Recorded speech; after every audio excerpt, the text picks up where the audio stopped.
আসসালামু আলাইকুম। অ্যাপসাইলন টিমের পক্ষ থেকে আমি মোহাম্মদ রাব্দুল ইসলাম রোমান, রসায়ন বিভাগ, চতুর্থ বর্ষ, রাজশাহী বিশ্ববিদ্যালয়। তোমাদের জন্য একটি ছোট্ট উদ্যোগ, অর্গানিক কেমিস্ট্রি ফর্টিটিউড সিরিজ। তো আসলে এটা অর্গানিক কেমিস্ট্রি ফর্টিটিউড সিরিজ বলাটা কাইন্ড অফ রং, কেননা এটাতে আমরা জাস্ট অর্গানিক কেমিস্ট্রি না, ইন জেনারেল কেমিস্ট্রির যে অধ্যায়গুলো একটু টাফ মনে হয় স্টুডেন্টদের, বা আমরা যে অধ্যায়ে প্রবলেম ফেস করে আসি সেগুলোকে একটু সহজভাবে বোঝার একটু চেষ্টা করা। কেননা অর্গানিক কেমিস্ট্রিকে অনেকেই ভয় পায়। আমিও যখন এসএসসি পরীক্ষা দিয়েছিলাম তখন আমিও ভয় পেতাম, এবং এই অধ্যায়টা স্কিপ করার কথা আমি ভেবেছিলাম আর কি। তো যাতে এই সিরিজটা দেখার মাধ্যমে কিছু সংখ্যক স্টুডেন্টরা এই অধ্যায়ের ভীতি থেকে বেরিয়ে আসতে পারে, এটাই হচ্ছে আমাদের অর্গানিক কেমিস্ট্রি ফর্টিটিউড সিরিজের মোটো। তো শুরু করা যাক আমাদের অর্গানিক কেমিস্ট্রি বা জৈব রসায়ন। তো ফার্স্ট অফ অল আমাদের জৈব রসায়ন বা জৈব যৌগ জানতে হলে যেটা জানতে হবে যে হোয়াট ইজ অর্গানিক কম্পাউন্ড বা জৈব যৌগ আসলে কি। অর্গানিক কম্পাউন্ড আর জৈব যৌগ আসলে কি? তো অর্গানিক কম্পাউন্ড আর জৈব যৌগ হচ্ছে এমন সকল যৌগ যাদের মধ্যে কার্বন এবং হাইড্রোজেন আছে। তো আমাদের প্রথমতেই জানতে হবে যে অর্গানিক কম্পাউন্ড বা জৈব যৌগ আসলে কি। জৈব যৌগ হচ্ছে সেই সকল যৌগ যারা কার্বন এবং হাইড্রোজেনের সমন্বয়ে গঠিত। যেহেতু জৈব যৌগ কার্বন এবং হাইড্রোজেনের সমন্বয়ে গঠিত, এদেরকে হাইড্রোকার্বনসও বলা হয়। ওকে, তো আমাদের যদি এক্সামে কোয়েশ্চেন করা হয় যে জৈব যৌগকে কেন হাইড্রোকার্বনস বলা হয়, আমাদের অ্যান্সার হবে জৈব যৌগ কার্বন এবং হাইড্রোজেনের সমন্বয়ে গঠিত, তাই জৈব যৌগকে হাইড্রোকার্বন বলা হয়। ওকে, জৈব যৌগের কিছু উদাহরণ যদি আমরা দেখতে চাই সেগুলো হবে খুব common example methane, ethane, propane, butane, বিভিন্ন ধরনের অ্যালকোহল। এছাড়াও আমাদের অপরিশোধিত পেট্রোলিয়ামের যে ফ্র্যাকশন বা অপরিশোধিত পেট্রোলিয়ামের আংশিক পাতনের মাধ্যমে যে ফ্র্যাকশন গুলো আমরা পাই, যেমন LPG, naphtha, bitumen, lubricating oil, kerosene etcetera, সবই আমাদের জৈব যৌগের মধ্যে পড়ে, কেননা এই সব কার্বন এবং হাইড্রোজেনের সমন্বয়ে গঠিত। জৈব যৌগকে মেইনলি দুই ভাগে ভাগ করা যায়, একটি হচ্ছে অ্যালিফ্যাটিক জৈব যৌগ, একটি অ্যারোমেটিক জৈব যৌগ।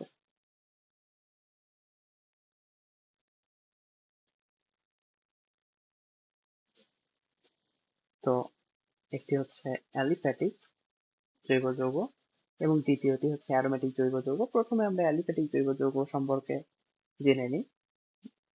অ্যালিফ্যাটিক জৈব যৌগকে মেইনলি দুই ভাগে ভাগ করা যায়, একটি হচ্ছে মুক্ত শিকল অ্যালিফ্যাটিক জৈব যৌগ বা ওপেন চেইনড অ্যালিফ্যাটিক জৈব যৌগ, এবং দ্বিতীয়ত ক্লোজড চেইন বা বদ্ধ শিকল অ্যালিফ্যাটিক জৈব যৌগ। ঠিক আছে, তো আমরা এখন মুক্ত শিকল অ্যালিফ্যাটিক জৈব যৌগ সম্পর্কে জেনে নেই। ওপেন চেইন, দ্যাট ইজ যে সকল হাইড্রোকার্বনে কার্বন শিকলের দুই প্রান্তের কার্বন মুক্ত অবস্থায় আছে তাদেরকে মুক্ত শিকল অ্যালিফ্যাটিক জৈব যৌগ বলা হয়। ফর এক্সাম্পল, আমরা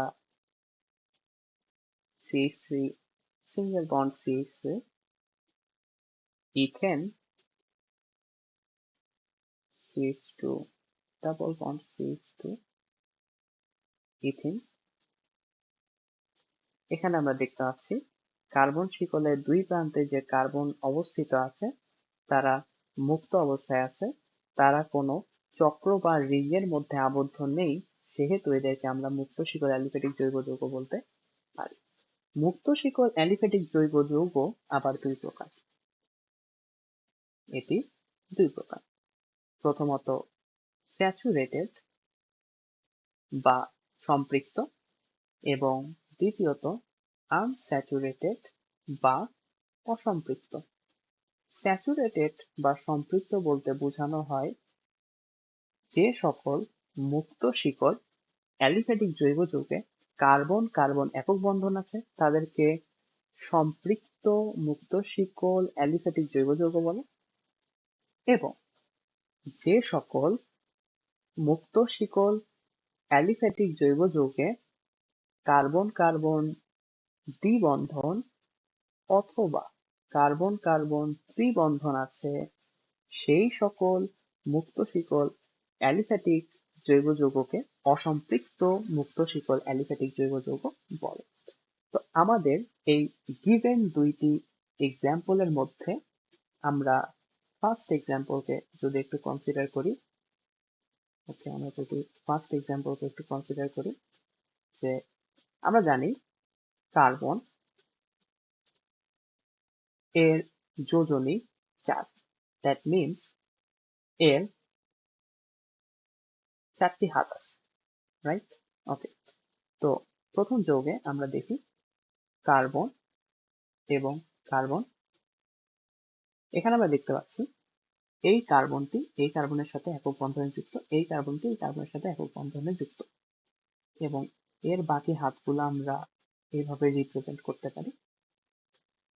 তো এখানে আমরা দেখতে পাচ্ছি দুইটি কার্বনই পরস্পরের সাথে একক বন্ধনে যুক্ত, তো দুইটি কার্বনেরই একটি হাত পূর্ণ হয়েছে এবং দুইটি কার্বনেরই 3টি হাত অসম্পূর্ণ আছে। সেখানে আমরা হাইড্রোজেন বসিয়ে দিই। ওকে, তো আমাদের ইথেন মলিকিউল তৈরি হইল। তো এখানে আমরা দেখতে পাচ্ছি ইথেনে কার্বন এবং কার্বনের মধ্যে একক বন্ধন বিদ্যমান। সো আমরা বলতে পারি যে ইথেন একটি সম্পৃক্ত মুক্ত শিকল অ্যালিফ্যাটিক জৈব যৌগ, এবং ইথিনের ক্ষেত্রে আমরা যদি একটু স্ট্রাকচারটা ব্রেকডাউন করার চেষ্টা করি, আমরা দেখতে পাচ্ছি ইথিনে যেহেতু এটি একটি অ্যালকিন, এদের মধ্যে কার্বন এবং কার্বনের মধ্যে দ্বিবন্ধন বিদ্যমান, তো আমরা বলতে পারি এই কার্বন এবং এই কার্বনের দুইটি হাত পূরণ হয়েছে, এই কার্বনের দুইটি হাত বাকি আছে এবং এই কার্বনেরও দুইটি হাত বাকি আছে। সেখানে আমরা হাইড্রোজেন দিয়ে বাকি দুইটি হাত পূরণ করে দিলাম, এবং এখানে আমরা দেখতে পাচ্ছি যে কার্বন এবং কার্বনের মধ্যে কিন্তু দ্বিবন্ধন বিদ্যমান আছে। So this must be unsaturated বা অসম্পৃক্ত, দ্যাট মিনস ইথিন হচ্ছে আমাদের অসম্পৃক্ত মুক্ত শিকল অ্যালিফ্যাটিক জৈব যৌগ। আশা করি আমরা ব্যাপারটা ক্লিয়ার হয়েছে। আরেকটা উদাহরণ আমরা নিতে পারি ট্রিপল বন্ডের জন্য, যে আমরা হচ্ছে একটি অ্যালকাইন অর্থাৎ ইথাইন কে যদি একটু দেখাইতে চাই, এখানে আমরা দেখতে পাচ্ছি এই কার্বনটি এই কার্বনের সাথে ত্রিবন্ধনে যুক্ত হয়েছে, অর্থাৎ এই কার্বনে একটি হাত ফাঁকা আছে এবং এই কার্বনেরও একটি হাত ফাঁকা আছে। সেটি আমরা হাইড্রোজেন দিয়ে যদি পূর্ণ করে দেই, তাহলে যে কম্পাউন্ডটা তৈরি হবে সেটি হচ্ছে ইথাইন। ইথাইন ইথাইনের ক্ষেত্রে আমরা দেখতেছি কার্বন এবং কার্বনের মধ্যে ট্রিপল বন্ড বিদ্যমান আছে, সো এটিও অবশ্যই আমাদের অসম্পৃক্ত মুক্ত শিকল অ্যালিফ্যাটিক জৈব যৌগ। তো আমরা যদি একটু মার্কিং করার চেষ্টা করি, these two are unsaturated বা অসম্পৃক্ত এবং this one is saturated। তো আমরা আরেকবার যদি একটু রিক্যাপ করার চেষ্টা করি, যে অ্যালিফ্যাটিক জৈব যৌগের প্রথম শ্রেণী বিভাগ মুক্ত শিকল অ্যালিফ্যাটিক জৈব যৌগ। এটিকে কেন মুক্ত শিকল বলা হচ্ছে? কেননা এদের কার্বন চেইনের প্রান্তীয় দুই কার্বনের মধ্যে প্রান্তীয় যে দুই কার্বন আছে তারা মুক্ত অবস্থায় বিদ্যমান আছে। ওকে, মুক্ত শিকল অ্যালিফ্যাটিক জৈব যৌগকে দুই ভাগে ভাগ করা যায়, একটি হচ্ছে সম্পৃক্ত, একটি অসম্পৃক্ত। সম্পৃক্ত হইলে এদের কার্বন কার্বনের মধ্যে যে বন্ধনটা থাকবে সেটি হচ্ছে একক বন্ধন, এবং আনস্যাচুরেটেড বা অসম্পৃক্ত হইলে এদের কার্বন কার্বনের মধ্যে দ্বিবন্ধন অথবা ত্রিবন্ধন বিদ্যমান হইতে পারে। ওকে, আমরা একটু সাইড নোট হিসেবে একটা ইম্পর্টেন্ট জিনিস জেনে নিই। যদি কার্বন এবং কার্বনের মধ্যে একটি সিঙ্গেল বন্ড বা একক বন্ধন থাকে, সেই বন্ডটি একটি সিগমা বন্ড। এটা আমাদের পরে কাজে লাগবে। কার্বন এবং কার্বনের মধ্যে যদি দ্বিবন্ধন থাকে, কার্বন এবং কার্বনের মধ্যে যদি দ্বিবন্ধন থাকে, তাহলে ডাবল বন্ড যদি থাকে, তাহলে তাদের মধ্যে একটি সিগমা বন্ড এবং একটি পাই বন্ড আছে। এবং কার্বন এবং কার্বনের মধ্যে যদি ত্রিবন্ধন থাকে, ট্রিপল বন্ড, তাদের মধ্যেও একটা সিগমা বন্ড আছে এবং দুইটা পাই বন্ড আছে। ওকে, এবং সিগমা এবং পাই বন্ডের মধ্যে sigma bond is more stronger than pi bond. এটি আমাদের জানার প্রয়োজন আছে। পরবর্তীতে যখন আমরা প্রিপেয়ার করব, আমরা অর্গানিক কম্পাউন্ড গুলোকে যখন প্রিপেয়ার করব, তখন আমাদের এই নলেজটা একটু কাজে লাগবে। ওকে।